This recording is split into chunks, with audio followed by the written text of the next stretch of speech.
జై గురుదేవ్. మంచి పరీక్షల సమయం. చాలామంది పిల్లలు పరీక్షలు అని ఓ పెద్ద పరీక్షగా భావిస్తున్నారు.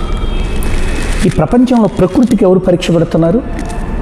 చూడండి, నేను ఇది అవ్వాలి, అది సాధించాలి, ఇది జయించాలి అనే తపన, కసి ప్రతి కంపెనీ యజమానికి ఉంటుంది, ప్రతి ఆఫీసర్కి ఉంటుంది, ప్రతి విద్యార్థికి ఉంటుంది, నాలాంటి ప్రవచకుడికి ఉంటుంది. అంటే ప్రతి జీవికి ఏదో చేయాలని తప్పించే ఒక తపన, శక్తి, మనోబలం ఉంటుంది, ఆలోచన ఉంటుంది. నేను చాలామంది సాధించలేము, చేయలేమని ఆలోచించే వాళ్ళకి చెబుతున్నా. అలలు ఎన్నో రాళ్లనే చెక్కి రూపాలను ఇవ్వగలిగినప్పుడు మన కలలు మన జీవితాన్ని చెక్కలేవా, నిర్మించలేవా? అలలకే అంత శక్తి ఉంటే నిరంతర సాధన. అయితే కొందరు అడుగుతారు, సాధనకి ఉన్న ప్రత్యామ్నాయం ఉందా అని. ఎక్కడ లేదు. Practice is practice. ప్రాక్టీస్కి ప్రత్యామ్నాయం వెతుక్కోకూడదు. ఎన్నోసార్లు అలలు లెగిసి ఆ రాయిని తట్టి స్పర్శించినప్పుడు చెక్కుతూ చెక్కుతూ చెక్కుతూ కొన్ని సంవత్సరాలకి ఆ రాళ్ళకు కూడా రూపాలు వచ్చాయి.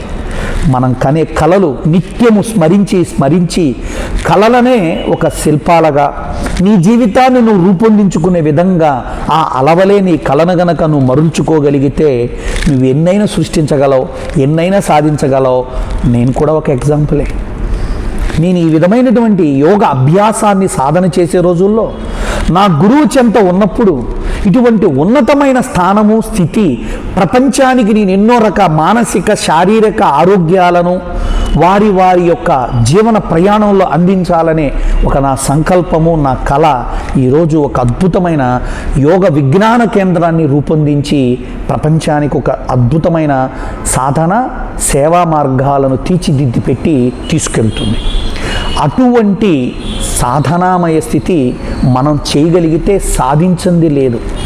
అందుకే మనం మొదట్లో సాధించేటప్పుడు, ప్రయత్నించేటప్పుడు, ప్రయాణించేటప్పుడు కడిగే చిన్న చిన్న అడ్డులు, అడ్డంకులు దాటగలిగే శారీరక, మానసిక సామర్థ్యతను పెంచుకోగలిగే ఒక దివ్యమైన యోగ సాధన పతంజలి మహర్షి మనకి 8 అంగాల్లో యమ, నియమ, ఆసన, ప్రాణాయామ, ప్రత్యాహార, ధారణ, ధ్యాన సమాధులను ఇచ్చాడు.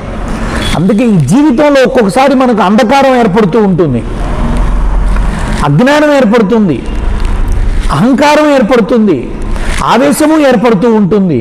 ఎవరికి ఎప్పుడు ఏది ఏర్పడుతుందో తెలియదు. మనం కోపం వచ్చినప్పుడు కోపాన్ని ప్రదర్శిస్తే కోపం తగ్గుతుందేమో కానీ ఫలితం రాదు. బాగా అర్థం చేసుకోండి.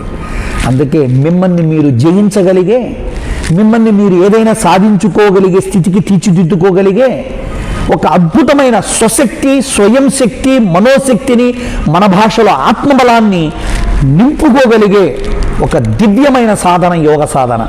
కాబట్టి ప్రతి పిల్లవాడు ఒక గురువు చెంతకు వెళ్ళండి. ఆ గురువుని ఆశ్రయించి ఆ గురువు ఇచ్చే జ్ఞానాన్ని, ఒక దివ్యమైన మార్గాన్ని, సన్మార్గాన్ని స్వామి వివేకానందలాగా స్వీకరించి, ఛత్రపతి శివాజీలాగా స్వీకరించి ప్రపంచానికి, దేశానికి, ఎంతోమంది యువతకి ఈరోజు సనాతన విషయాల పట్ల ప్రపంచవ్యాప్తంగా భారతీయ సంస్కృతిని వ్యాపింపచేసినటువంటి విరోచితమైన వ్యక్తులు ఒకరు స్వామి వివేకానంద, ఒకరు ఛత్రపతి శివాజీ, చెప్పుకుంటూ పోతే మరెందరో. అటువంటి గొప్ప గొప్ప వ్యక్తుల జీవితాలను మనకి నూరిపోసి చెప్పే ఒక గొప్ప గురువు దగ్గరికి చేరి ఆత్మ సాధన చేయండి. మీరు ఎప్పుడు చదువులు, ఎప్పుడు ఎంటర్టైన్మెంట్లు, ఎప్పుడు గ్రూపులు, డిస్కషన్లు, లేదా కొంతమంది ఎప్పుడు ఆటలు చెయ్యండి. వాటిలో ఏవి ఏ విధంగా నీపై ప్రభావం చూపించకుండా నెగిటివ్గా నిన్ను నువ్వు సరిచేసుకోగలిగే ఒక దివ్యమైన ఆత్మ సాధన ఇచ్చే ఒక సన్మార్గపు మార్గాన్ని ఇవ్వగలిగే సద్గురువు చెంతకు వెళ్ళండి. నేను నా గురువైన రిషి ప్రభాకర్ గురూజీ గారి దగ్గరికి చేరుకొని ఒక గురువుగా స్వీకరించి నన్ను నేను శిష్యుడిగా సమర్పించుకొని ఇటువంటి స్థితికి, స్థాయికి చేరుకోగలిగే విధంగా డ్రైవ్ చేసుకోగలిగాను. కాబట్టి యువత ఒక తల్లి ఉన్నాడని చెబుతున్నారు, ఒక తండ్రి ఉన్నాడని చెబుతున్నాడు, ఒక గురువు ఉన్నాడని చెప్పగలవా? నీ గురువు ఎవరు? ఎన్నుకో, నిజంగా ఎన్నుకో. ఆ గురువు ఇచ్చిన మార్గంలో, జ్ఞానంలో, సాధనలో నువ్వు నిలబడు. ఈ ప్రపంచంలో నువ్వు నిలబడగలుగుతావు, నువ్వు అనుకున్నది సాధించగలుగుతావు. నువ్వు అనుకున్నది చేరుకున్న రోజున నీ గురువు అయినటువంటి వానికి నువ్వు అద్భుతమైన కృతజ్ఞతను సమర్పించుకో చాలు. అందుకే ఆ రామదాసుకి, భక్త రామదాసుకి, ఛత్రపతి శివాజీ, సమర్థ రామదాసుకి వెళ్ళి ఎలా శరణాగతి అయ్యాడు? స్వామి వివేకానంద ఎలా రామకృష్ణ పరమహంసకి ఎలా శరణాగతి అయ్యాడు? అలానే శ్రీరాముడైనటువంటి మహానుభావుడు ఇవాళ కలియుగంలో రామనామ స్మరణ అవుతూ రామం జరుగుతూ ఉన్నది. ఆయన గురువు. అట్లా ఒక్కొక్కరిని ఎన్నుకొని వాళ్ళ జీవితాన్ని ఒక అంధకారం నుంచి ఒక వెలుతురు వైపుకి, ఒక మృత్యువు నుంచి ఒక అమృతతత్వం వైపుకి, ఒక అజ్ఞానం నుంచి జ్ఞానం వైపుకి మరుచుకోగలిగే దివ్య సాధన, ఆత్మ సాధన, సన్మార్గ సాధన ఇచ్చే నిజమైన గురువుని ఎన్నుకో. ముందు గురువు దగ్గరికి వెళ్ళేటప్పుడు నువ్వు ఎలా ఉండాలి, ఎలా జీవించాలి, ఎలా మాట్లాడాలి అనేవి కూడా వాళ్ళు ఇచ్చేటప్పుడు స్వీకరించు. ఒక ఆశ్రమ జీవనం, ఒక సనాతన జీవనం బాగా అలవర్చుకోండి. ఈరోజు యువత చాలామంది ఇస్కాన్ అని, సద్గురు జగ్గి వాసుదేవ్ గారి దగ్గరకని, స్వామి నారాయణ దగ్గరకని, ఎంతోమంది యువత మహేష్ మహర్షి యోగ్ గారి దగ్గరికి, మా గురూజీ అయిన రిషి ప్రభాకర్ గురూజీ గారి దగ్గరికి ఎంతోమంది వాళ్ళ యువత బయలుదేరారు. అందుకే మీరు మీ వేషధారణ మార్చక్కర్లా, మీ చదువులో వదలక్కర్లా, మీ ఊరిలో వదలక్కర్లా. మీరు ఉన్న కాడే మీ గురువు యొక్క ప్రవచనాలను, సాధనలను ఆచరించి నిజ జీవిత మార్గాన్ని ఎన్నుకొని వెళ్తారని కాంక్షిస్తున్నా. దీంతోపాటు మీ జీవితంలో గురువు దగ్గరికి వెళ్ళేటప్పుడు చక్కగా సహృదయమైన హృదయ కమలాన్ని తీసుకెళ్ళండి. ప్రశాంతమైన నిర్మలమైన మనసును తీసుకెళ్ళండి. ఎన్నిటికో కర్మలకు ఉపయోగపడి కాళ్ళు చేతలని ఒక అద్భుతమైన దివ్య భావనతో తీసుకెళ్ళి నమస్కరించి సమర్పించండి. హృదయ కమలాన్ని, మనోప్రశాంతతని, కాళ్ళు చేతలను, ఎన్నో రకాల కర్మలు చేసిన వీటిని కూడా ఒక దివ్యత్వంతో సమర్పించండి. The Guru will lead you, the Guru will be drive you, the Guru will be handle and reach, అంటే నువ్వు రీచ్ అయ్యే వరకు నేను నడిపిస్తూ ఉంటాడు.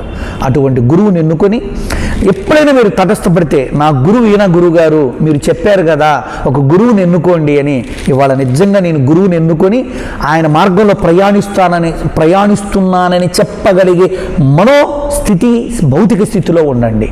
కావున ఇటువంటి వీడియోలు మీరు ఎన్నో ఇంకా నావి వినాలని, నన్ను మీరు ఇంకా ఎన్నో విధాలుగా ఉపయోగించుకోవటానికి ఉపకరించే విధంగా, సహకరించే విధంగా అందరికంటే లేటుగా జగన్ గురూజీ అఫీషియల్ ఛానల్ అనే దాన్ని నేను ఓపెన్ చేశాను.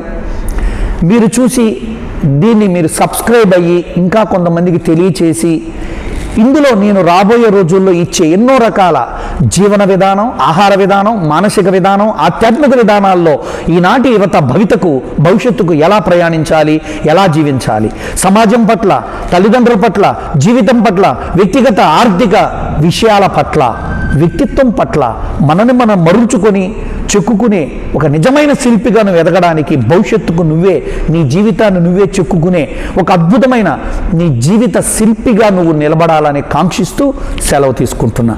జై గురుదేవ్.